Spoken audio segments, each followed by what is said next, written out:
On tonight's Wales at 6, more of us are heading to our high streets, but retail parks have seen a slump. We analyse the shopping stats. Also on the programme, after recent disruption on the Anglesey crossings, there'll be new tactics to keep traffic flowing to the island.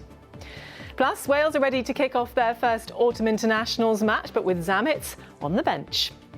And keeping history and heritage alive, the group protecting the nation's friendless churches.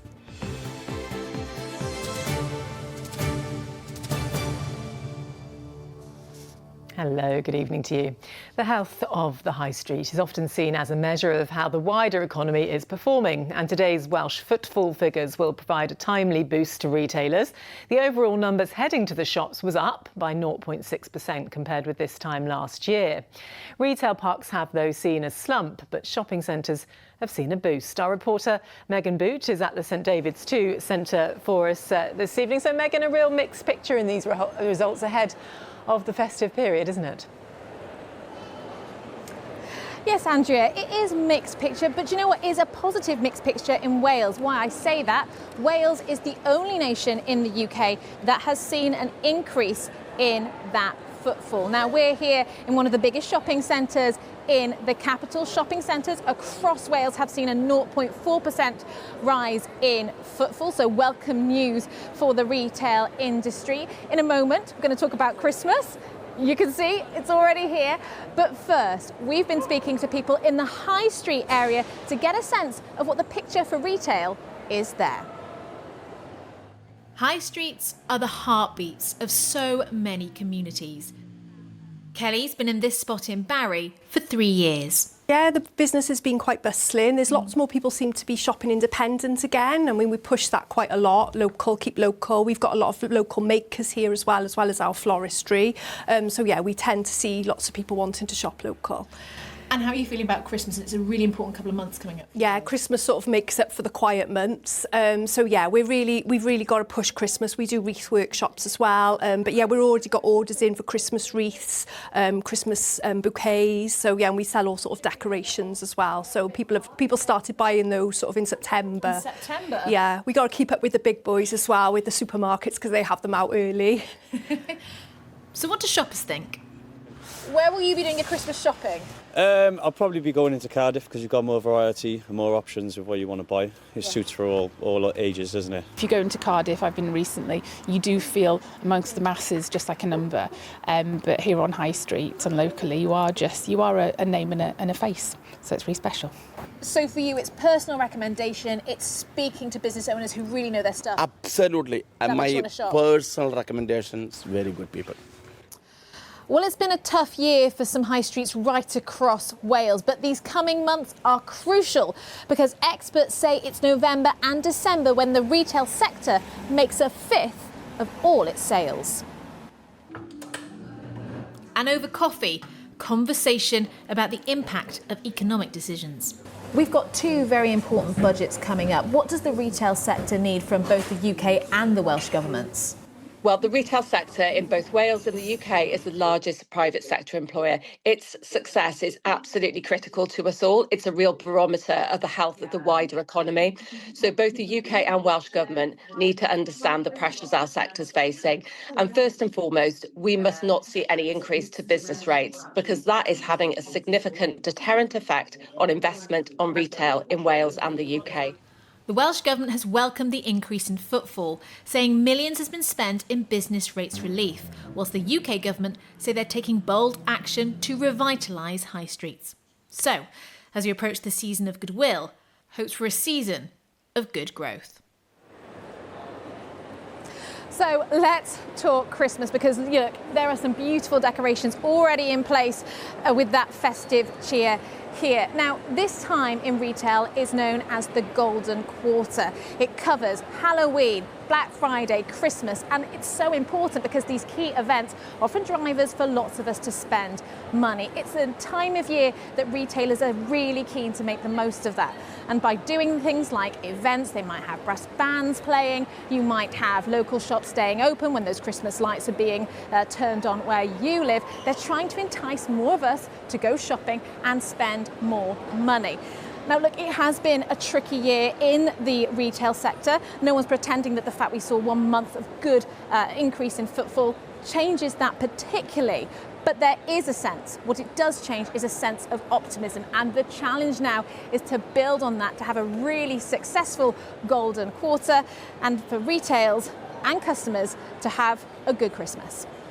Megan, thank you for all those details, although I'm not quite sure I'm quite ready for the Christmas chat yet. Thank you very much. Elsewhere this evening, 2 people have been arrested after a baby boy was killed by an XL bully in Roggett on Sunday. The 2 people, also from Roggett, have been arrested on suspicion of being in charge of a dog dangerously out of control, causing injury resulting in death. They have since been released on bail as inquiries continue. A Cardiff woman accused of stalking the parents of Madeleine McCann has been found not guilty of stalking or harassment after a trial. Karen Spragg, 61, of Kyra, Cardiff, cried as the verdicts were read out at Leicester Crown Court following a 5-week-long trial. 6 police officers will face a misconduct probe over their actions following a car crash that killed 3 people. In March 2023, a group of 5 people went missing after a night out, and their car was found 2 days later in trees just off the A48 in St Mellons near Cardiff. The disciplinary process relates to claims some officers failed to conduct aspects of the search adequately. Well, with more, our reporter Mike Griffiths is in the newsroom for us.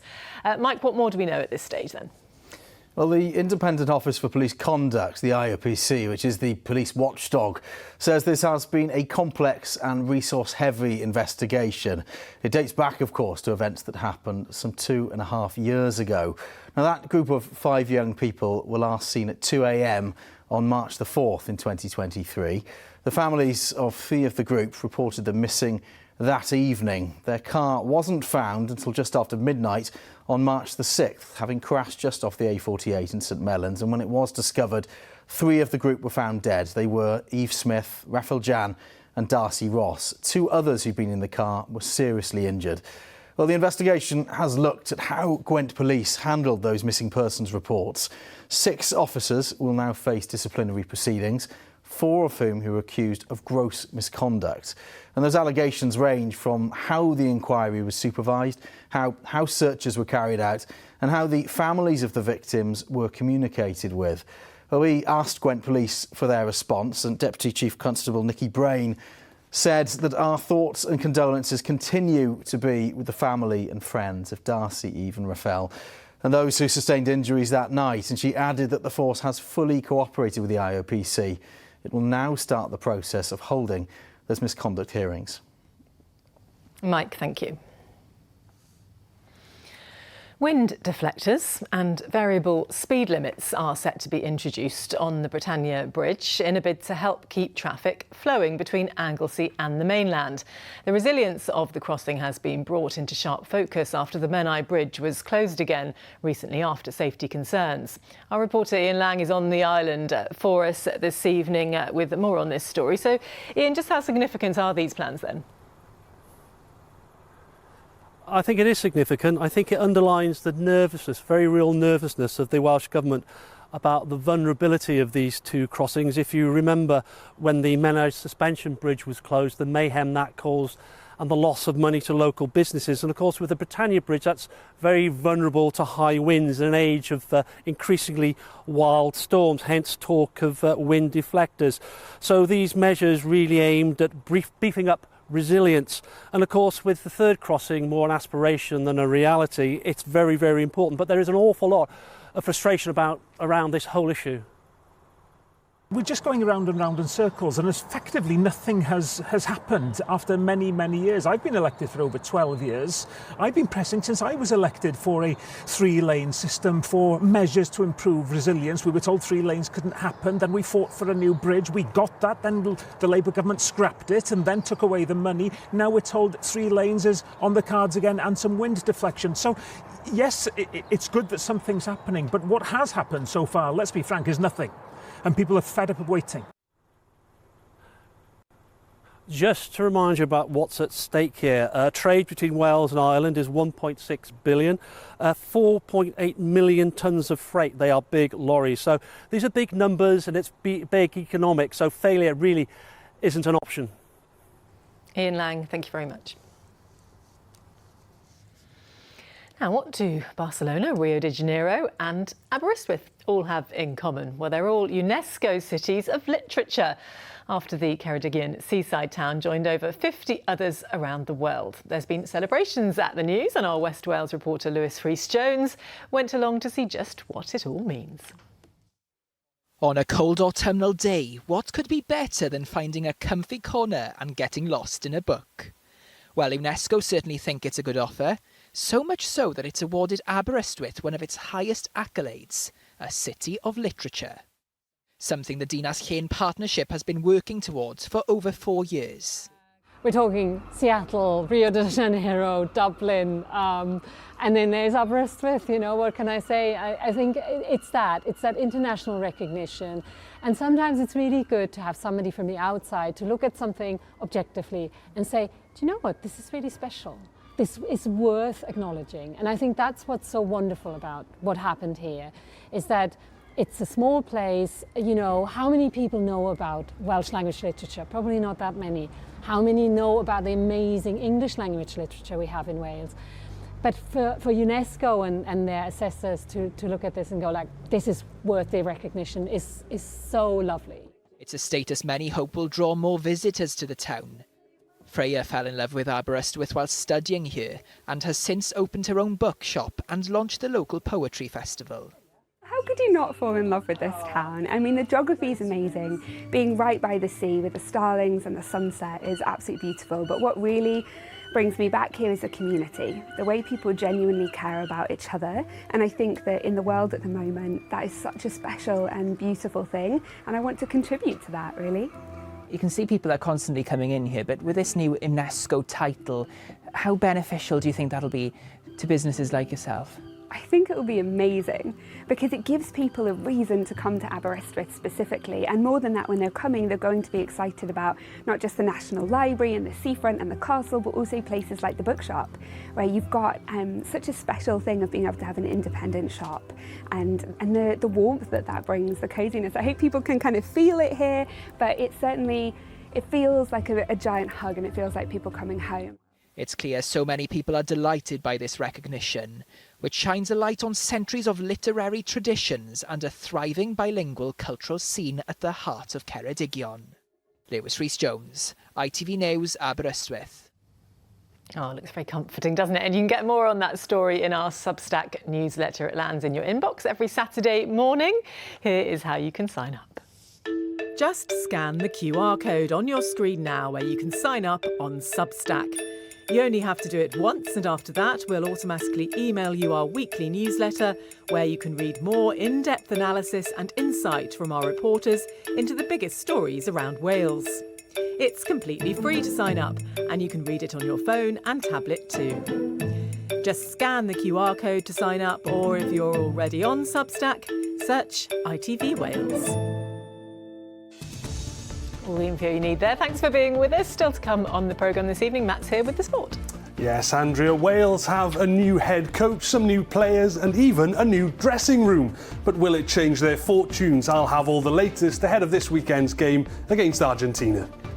And it may not look like much, but this brief gap before the next Atlantic weather system moves in promises to give us a fine start to the weekend. I'll have your forecast.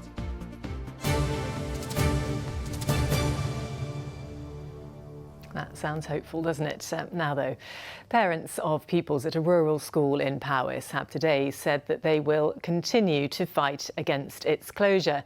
Yesterday, the council began a consultation to shut the Craddock campus of Brecон's Ysgol Golwg Penavan and transfer pupils elsewhere. Parents have been battling to keep the site for 5 years, but Powys Council says that falling pupil numbers mean that it's no longer sustainable before a new, bigger school is built. Our Rural Affairs correspondent Hannah Thomas has more. Right, come on in. Come on then. Just get your bag We'll get you ready for school. Poppy and Oshan are waiting for a new school. They're in Craddock near Brecon, but Powys Council wants to close it before a new school's built, and they haven't always thrived in school. We then moved them up to Craddock, and since then they've come out of their shell and they've flourished because they're in a smaller class and they're getting more one-to-one. We were all told that they wouldn't shut Craddock and they were going to keep it open until the new school was built. You know, and I think we feel extremely let down by Powys County Council that they've now hit us with this. Save Craddock School! Save Craddock School! Wales at 6 has been following Craddock's journey for the past 5 years. Craddock School was effectively shut, but the site remained as a campus of newly formed Ysgol Golwg Pen-y-fan. This is so much more than just a school as well. You know, there's other events and clubs that always meet here in the evenings particularly. And when this goes, we'll lose that as well. We've got Craddock Golf Club in the village, for instance, that's quite good, but it was still a big hub for so many other different things, which will, of course, be lost as well. But could there be another twist in the tale? Today, parents have confirmed that they'll ask Powys Council to transfer the school ownership to them. And that's never been done for a school in Wales before. They've done it in Hay-on-Wye, they've done it down in the Ebervale Institute. Why can't we do it for this land and this school? You know, there's nothing between here and Trathlon. There's a village hall in Trathlon, and then there's just this void. We've got a few street lights and that's it. And it used to be the heart of this community. Plans for the new Ysgol Golwg Pen-y-fan building are moving forward with real momentum, say Powys Council. They say they've recommended closure of this site before the new one's built because of dwindling pupil numbers here. Powys County Council says that by next September there'll be just 32 pupils left in this school. It says that the proposal they've put forward is driven by a range of educational and operational benefits, and it says it'll help reduce surplus places and provide more consistency for all learners. Poppy and Oshan don't know how much longer they'll be putting their shoes on to go to the Craddock campus, but their parents say they won't give up trying to save the school they love. Hannah Thomas, ITV News in Brecon. Well, time now for the latest sports news.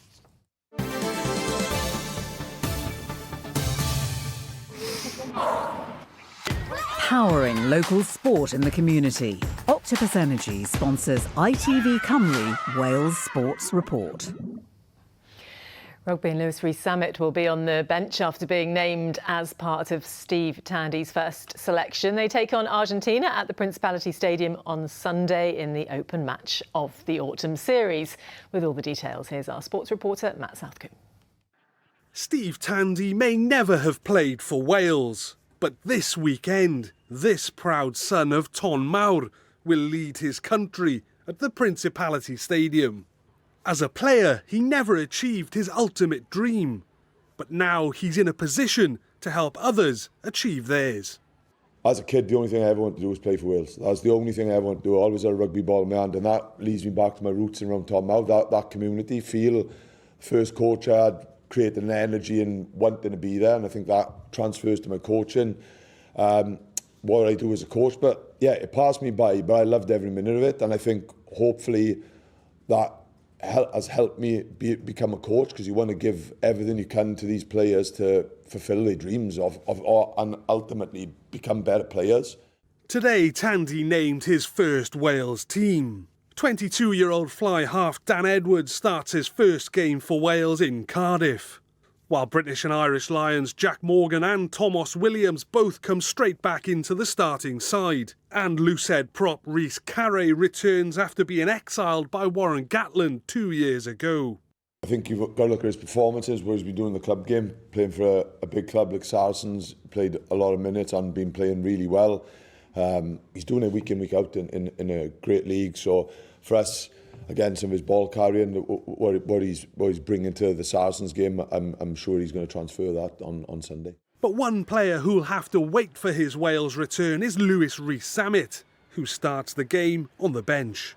Yeah, I think there's always a temptation to start someone like Zamo, but we've got to do what's right by him and the group. And I think for Zamo, it's probably in total probably played around 2 games since he's come back. Then he's obviously had an injury. I think as well it gives us something that bringing someone like Zamo off the bench I think does add a massive opportunity to add impact to the game as well. And it's impact that Wales will need from all 23 of their players on Sunday, because Argentina will be no pushovers. Well, Matt's here, no pushovers. So what are Wales' chances then this weekend? Well, Andrew, let's get the problems out of the way first. First of all, Argentina are a real threat. This year, they've beaten the British and Irish Lions, Australia and New Zealand. Now, the Principality Stadium used to be a bit of a fortress, but Wales have lost 16 of their last 18 matches there and their last 9 in a row by an average of 22 points. But as we've said, this is a new era for Welsh rugby, new coaches, new players, and Steve Tandy has altered the scheduling of the week as well. He's altered things at the team hotel. It has a fresh feel. Wales will also swap dressing rooms at the Principality Stadium, so they will now prepare for games in what was traditionally the away dressing room, in a hope that maybe it will change their fortunes. Will it be enough for Wales? Well, they do head into these games as underdogs. Are they capable? Yes, but it's going to be a tough afternoon on Sunday. We shall try to remain optimistic though. Matt, thank you.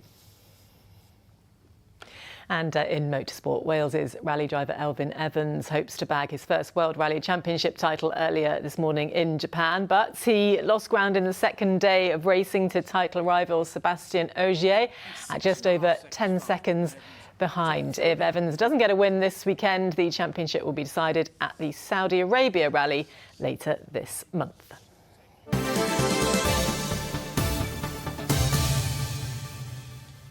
Still to come on the ITV Evening News.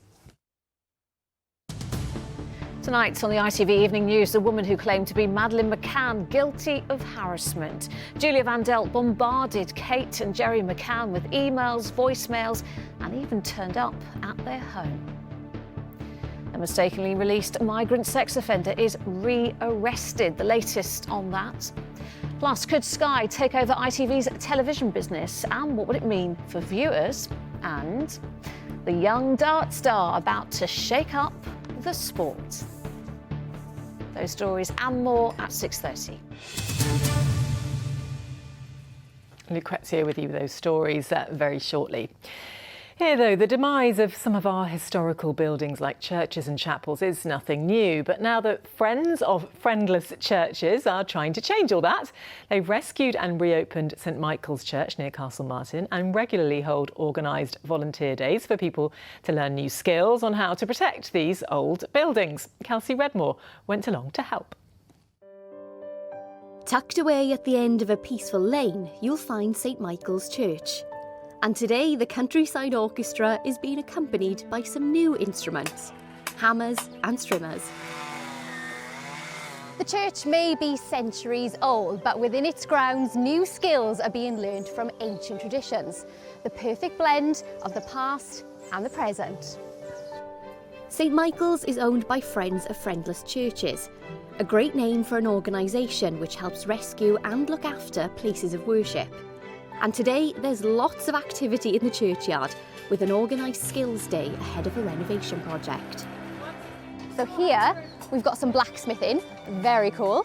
And then if we come down here, you can see they're just mixing and getting ready to put some lime mortar on the walls here. And then further down, we have people who are actually removing a lot of vegetation to help with the restoration works here. And there's even more things taking place inside the church. Tom Kinghorn Evans is a stonemason.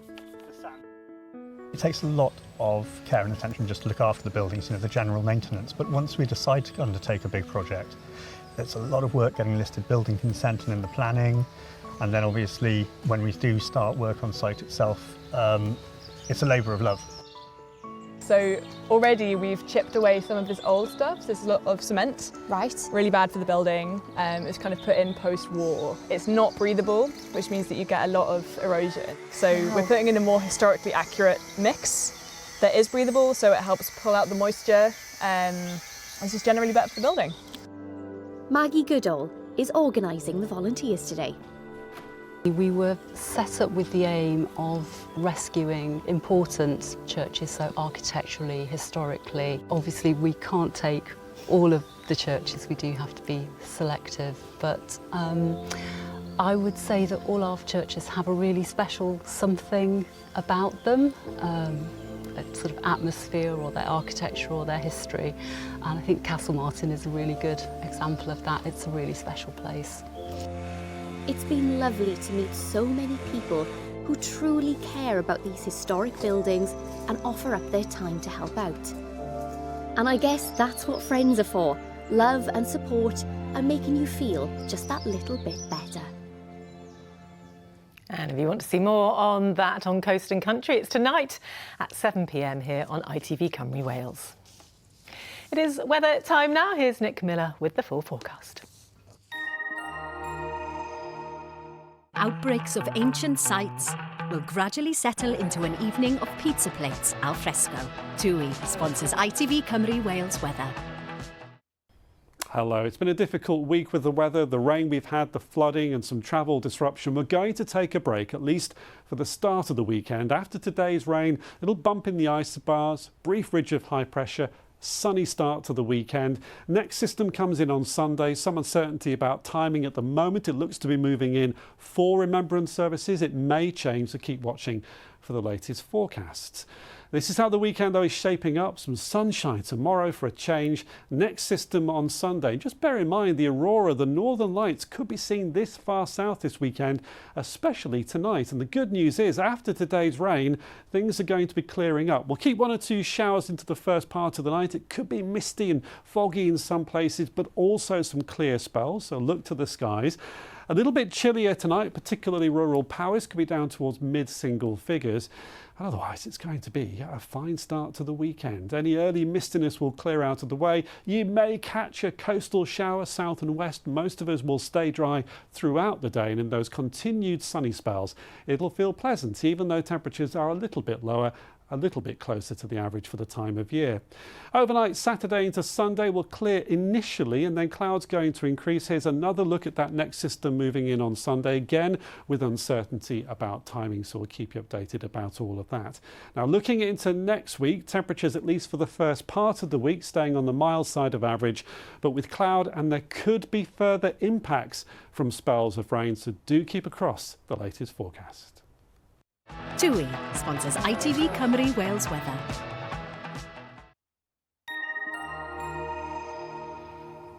And that is all for now. Mike's back with your update. That's after the news at 10. Have a good weekend. Bye-bye.